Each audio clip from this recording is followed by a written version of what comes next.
বিসমিল্লাহির রহমানির রহিম। আসসালামু আলাইকুম সুপ্রিয় শিক্ষার্থীরা, সৃষ্টি একাডেমিক স্কুলের অনলাইন ক্লাসে সবাইকে স্বাগত জানাচ্ছি। এই করোনাকালীন সময়ে যে যেখানে আছো, আশা করি আল্লাহর অশেষ রহমতে ভালো আছো। আজকে আমি উচ্চতর গণিতের অনুশীলনী 13-এর 17 নম্বর সমস্যাটির সমাধান করব। শুরুতেই আমরা জেনে নিই 17 নম্বর সমস্যাটি কি। 4 সেন্টিমিটার ব্যাসার্ধের একটি নিরেট গোলককে গলিয়ে 5 সেন্টিমিটার বহির্ব্যাসার্ধ বিশিষ্ট ও সমভাবে পুরো একটি ফাঁপা গোলক প্রস্তুত করা হলো। দ্বিতীয় গোলকটি কত পুরো? তাহলে বিষয়টা আগে এই সমস্যাটা আমাদের বুঝতে হবে। বলা হচ্ছে 4 সেন্টিমিটার ব্যাসার্ধের একটি নিরেট গোলককে গলিয়ে 5 সেন্টিমিটার বহির্ব্যাসার্ধ বিশিষ্ট ও সমভাবে পুরো একটি ফাঁপা গোলক প্রস্তুত করা হলো। দ্বিতীয় গোলকটি কতটুকু পুরো? লক্ষ্য করো, আমরা সমাধানটা করতেছি। দেখো সমাধান।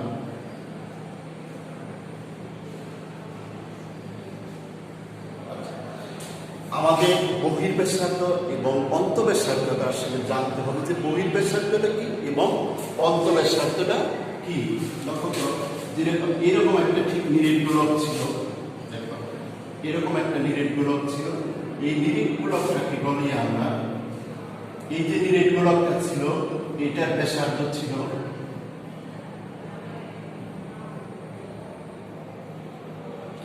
তাহলে এই যে নিরেট গোলকটা ছিল, এই নিরেট গোলকের ব্যাসার্ধ কত ছিল এখান থেকে? অর্থাৎ আর ছিল 4 সেন্টিমিটার।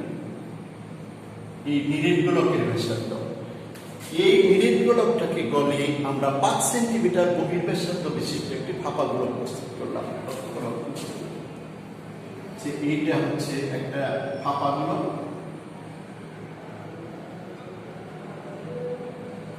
এই অংশটা হচ্ছে নিরেট, অর্থাৎ পুরুত্ব। এই দ্বিতীয় গোলকটার পুরুত্ব হচ্ছে এই অংশটা। দেখো ভালো করে, এই অংশটা হচ্ছে দ্বিতীয় অংশের পুরুত্ব। আর এই ব্যাসার্ধটা হচ্ছে, অর্থাৎ এই কেন্দ্র থেকে এই যে বহির্ব্যাসার্ধ হচ্ছে যে পুরুত্ব সহ ফাঁপা এবং পুরুত্ব সহ ভালো করে খেয়াল করে যে বহির্ব্যাসার্ধটা কি? বহির্ব্যাসার্ধটা হচ্ছে যে ফাঁপা সহ যে গোলকের যে পুরুত্ব, এই সম্পূর্ণ ব্যাসার্ধ, অর্থাৎ এই গোলকের সম্পূর্ণ ব্যাসার্ধটাই হচ্ছে বহির্ব্যাসার্ধ।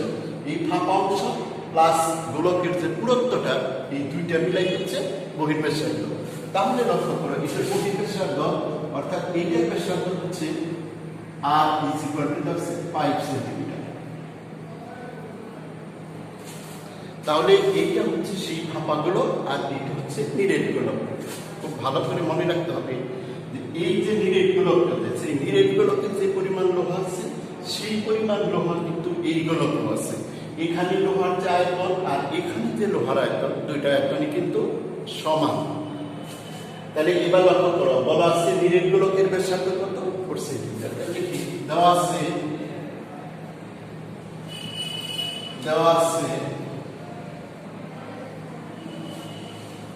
নিরেট গোলকের ব্যাসার্ধ দেওয়া আছে, নিরেট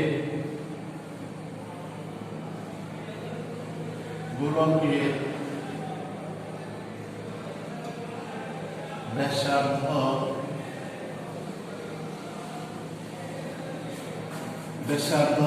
কত? 4 সেন্টিমিটার।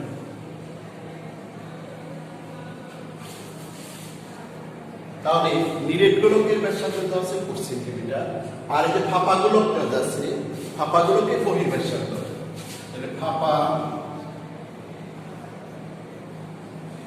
গোলকের বহির্ব্যাসার্ধ,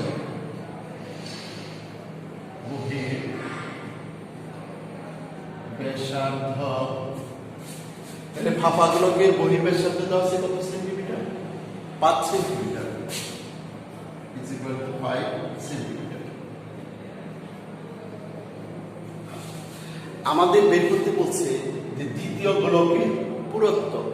আচ্ছা, আমরা ধরে নিই দ্বিতীয় গোলকের পুরুত্বটাকে যে কোনো একটা কিছু ধরি। দ্বিতীয় গোলকের পুরুত্ব, দ্বিতীয় গোলকের পুরুত্ব is equal to 8 সেন্টিমিটার। তাহলে দ্বিতীয় গোলকের পুরুত্ব আমরা ধরছি 8 সেন্টিমিটার। তাহলে এই অংশটা হচ্ছে এই যে দ্বিতীয় গোলকের যে পুরুত্বটা, এই যে লোহার যে পুরুত্বটা, এই অংশটা কত ধরছি 1 সেন্টিমিটার। এখান থেকে এই পর্যন্ত এই পুরুত্বটা হচ্ছে 1 সেন্টিমিটার। এর লক্ষ্য করো এই পুরুত্বটা হচ্ছে 1 সেন্টিমিটার। তাহলে সম্পূর্ণ গোলকটা যা ছিল সম্পূর্ণ গোলকের বহির্ব্যাসার্ধ, অর্থাৎ এই পুরুত্ব প্লাস ফাঁপা অংশ মিলা হচ্ছে বহির্ব্যাসার্ধ। তাহলে এই বহির্ব্যাসার্ধ থেকে বহির্ব্যাসার্ধটা কত 5 সেন্টিমিটার। 5 সেন্টিমিটার থেকে যদি আমরা এই লোহার পুরুত্বটা বাদ দিই তাহলে এই ফাঁপা অংশের আমরা ফাঁপা অংশের ব্যাসার্ধ বের করতে পারবো। সুতরাং এখান থেকে আমরা যদি এই দ্বিতীয় গোলকের ফাঁপা অংশের ব্যাসার্ধ বা ফাঁপা গোলকের ফাঁপা অংশের দ্বিতীয় গোলকের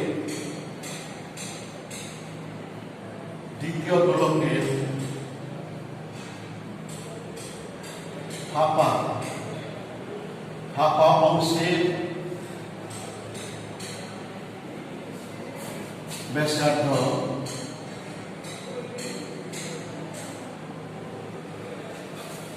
তাহলে দ্বিতীয় গোলকের ফাঁপা অংশের ব্যাসার্ধ কত হবে? সম্পূর্ণ গোলকের ব্যাসার্ধ কত 5 সেন্টিমিটার আর পুরুত্ব হচ্ছে 1 সেন্টিমিটার। তাহলে 5 সেন্টিমিটার থেকে 1 সেন্টিমিটার বাদ দিলে যে অংশ সেটা হচ্ছে ফাঁপা অংশের ব্যাসার্ধ। তাহলে সম্পূর্ণ গোলকের ব্যাসার্ধ হচ্ছে 5, তার থেকে -x, তাহলে কত সেন্টিমিটার। তাহলে 5 - x সেন্টিমিটার। এবার আমাদের কাজ হচ্ছে যে নিরেট গোলকের আমরা কি বের করব? আয়তন বের করব।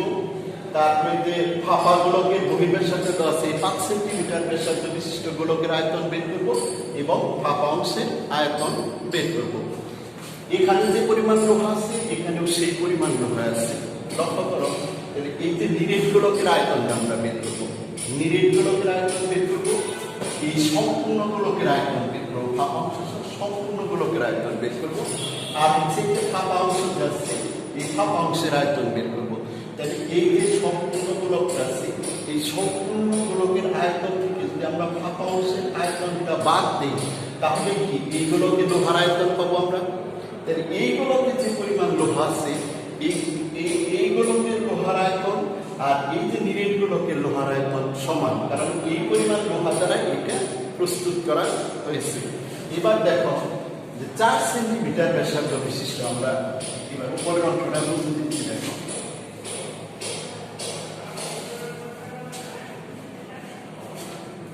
তাহলে এই যে 4 সেন্টিমিটার, তাহলে 4 সেন্টিমিটার ব্যাসার্ধ বিশিষ্ট গোলকের আয়তন,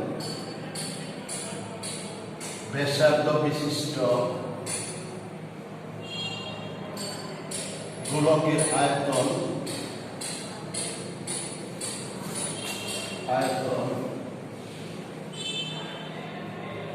তাহলে গোলকের আয়তন নির্ণয়ের সূত্র আমরা জানি 4/3 পাই r কিউব। তাহলে 4/3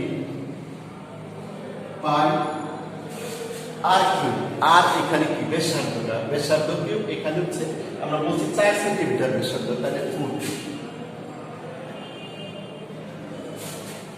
এত কি ঘন সেন্টিমিটার। তাহলে এত ঘন সেন্টিমিটার। তাহলে আমরা 4 সেন্টিমিটার অর্থাৎ নিরেট গোলকের আয়তন বের করলাম এবং এবার হচ্ছে 5 সেন্টিমিটার বহির্ব্যাসার্ধ বৃত্ত ফাঁপা গোলকের আয়তন বের করব। দেখো 5 সেন্টিমিটার বহির্ব্যাসার্ধ বিশিষ্ট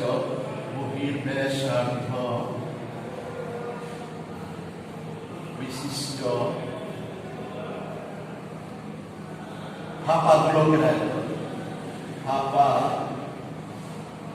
গোলকের আয়তন।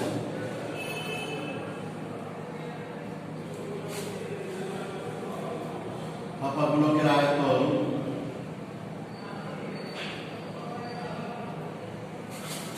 ঠিক একই গোলকের আয়তন 4/3 পাই আর কিউব, ব্যাসার্ধ কি, ব্যাসার্ধ এখানে কত 5, তাহলে 5 কিউব, তাহলে এত ঘন সেন্টিমিটার।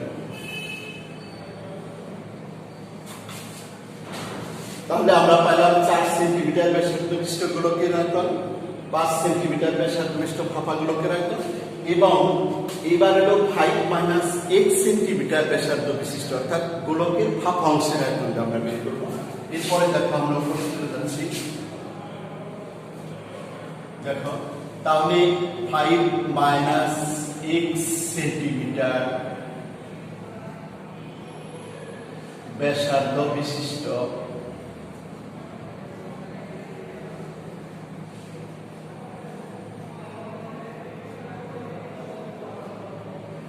ব্যাসার্ধ বিশিষ্ট আমরা কোন অংশের আয়তন বের করতেছি, এগুলোকে ফাঁপা অংশের আয়তন। তাহলে এত সেন্টিমিটার ব্যাসার্ধ বিশিষ্ট ফাঁপা অংশের আয়তন, ফাঁপা অংশের আয়তন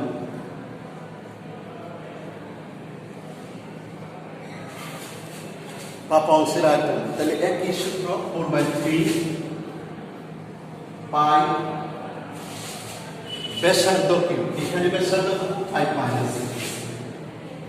মাইনাস x কিউব,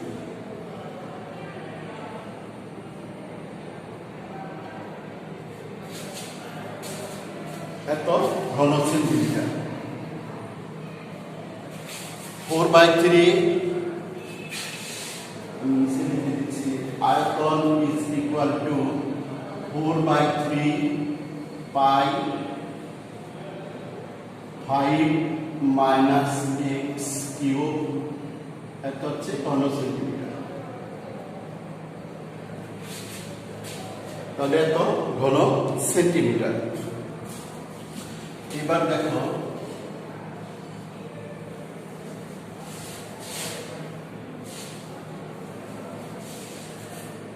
তাহলে আমি বলছি যে নিরেট গোলকের আয়তন বাকি আছে আমাদের, যে নিরেট গোলকের যে আয়তন আমরা বের করছিলাম, তাহলে প্রশ্ন মতে দেখো, প্রশ্ন মতে নিরেট গোলকের আয়তন ছিল 4/3 পাই 4 কিউব। এই নিরেট গোলকের আয়তনটা হবে যে আমাদের যে সম্পূর্ণ গোলকটা ছিল, সম্পূর্ণ গোলকের আয়তন থেকে ফাঁপা অংশের আয়তন। তাহলে সম্পূর্ণ গোলকের আয়তনটা কত ছিল 4/3 পাই, ফাঁপা গোলকের সম্পূর্ণ অংশের আয়তন ছিল 5 কিউব। তাহলে ফাঁপা গোলকের 5 সেন্টিমিটার বহির্বেষ্টিত বিশিষ্ট যে ফাঁপা গোলকটা ছিল, সেটার সম্পূর্ণ গোলকের আয়তন থেকে আমরা ফাঁপা অংশের আয়তন বাদ দিলেই লোহার পরিমাণ পাবো। তাহলে এখান থেকে লোহার পরিমাণটা বাদ, ফাঁপা অংশের আয়তনটা বাদ দিয়ে দিলাম 4/3 pi into 5 minus x cube. তাহলে প্রশ্ন মতে এখানে যে লোহার পরিমাণ, এই লোহার দ্বারা এটা তৈরি করা হয়েছে। তাহলে নিরেট গোলকের আয়তন এটা এখানে লোহার আয়তন, আর এইটার সম্পূর্ণ গোলকের আয়তন থেকে ফাঁপা অংশের আয়তন আমরা বাদ দিচ্ছি। তাহলে ক্যালকুলেশন যদি করি, উভয় পক্ষকে 4/3 পাই দ্বারা যদি ভাগ করি, তাহলে এটা আসতেছে 4/3 পাই দ্বারা উভয় পক্ষকে ভাগ করে দিলাম। তাহলে এখানে থাকতেছে 4 কিউব ইজ ইকুয়াল টু, এখানে থাকতেছে 5 কিউব মাইনাস ওখানে থাকতেছে 5 মাইনাস x কিউব। উভয় পক্ষকে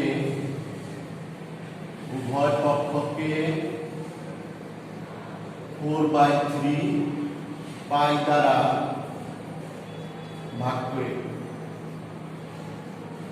তাহলে উভয় পক্ষকে 4/3 পাই দ্বারা ভাগ করে তাহলে ক্যালকুলেশন করি, তাহলে 64 ঘন 4 এর ঘন করলে কত হবে 64 ইজ ইকুয়াল টু 5 এর ঘন করলে 125, আর এটা আমরা অপরিবর্তিত রাখলাম x মাইনাস 5 কিউব। এবার মাইনাস এটা আছে মাইনাস 5 মাইনাস x কিউবটা এবার সে পক্ষান্তর করে নিয়ে আসলাম, x minus 5 whole cube is equal to 125 minus 64।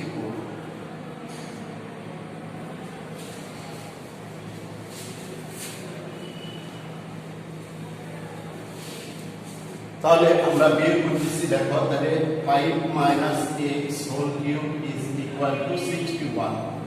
উভয় পক্ষকে এবার ঘনমূল যদি আমরা করি, তাহলে দেখো 5 minus x is equal to 61 এর ঘনমূল করে 3.94 আর উভয় পক্ষকে ঘনমূল করে that implies x টা ওই পাশে পক্ষান্তর করে নেই তাহলে 5 minus 3.94 is equal to x. That implies এটা বিয়োগ করলে হবে 1.06 is equal to x. সুতরাং x is equal to 1.06. তাহলে দ্বিতীয় গোলকের পুরুত্ব হবে কত? 1.06 সেন্টিমিটার। তাহলে আমরা উত্তরটা লিখি। সুতরাং দ্বিতীয় গোলকের পুরুত্ব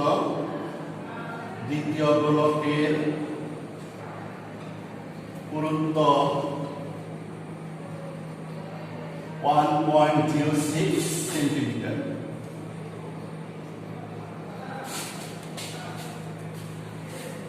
সুপ্রিয় শিক্ষার্থীরা, সবাইকে ধন্যবাদ জানিয়ে পরবর্তী ক্লাসের আমন্ত্রণ জানিয়ে আজকের মতো এখানেই শেষ করছি।